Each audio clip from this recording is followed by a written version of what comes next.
పాన్లోకి 2 table స్పూన్ల వరకు నూనెని వేసుకుని నూనె కాగిన తర్వాత పావు టీ స్పూన్ మెంతులు, పావు టీ స్పూన్ ఆవాలు, పావు టీ స్పూన్ జీలకర్ర, కొద్దిగా ఇంగుని వేసుకోవాలి. ఇవి ఇలా వేగేటప్పుడే చిన్నగా కట్ చేసుకున్న 2 పచ్చిమిర్చి, 2 ఎండుమిర్చిని వేసుకుని వేయించుకోవాలి. ఆవాలు మనకి చిటపటమని, మెంతులు కొద్దిగా రంగు మారేంత వరకు వీటిని వేయించుకోవాలన్నమాట. ఇలా మనకి మెంతులు ఎర్రగా వేగితే పులుసు టేస్ట్, ఫ్లేవర్ అనేది బాగుంటుంది. ఇలా వేగిన తర్వాత దీంట్లోకి కట్ చేసుకున్న కాకరకాయ ముక్కలను అయితే వేసేసుకోవాలి.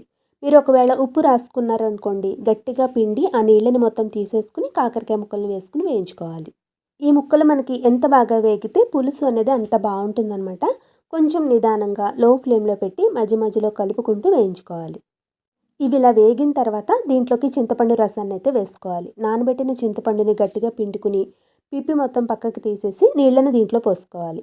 కన్సిస్టెన్సీ కోసం ఇంకొద్దిగా వాటర్ని అయితే పోసుకుంటున్నాను. తర్వాత మనం దీంట్లోకి రుచికి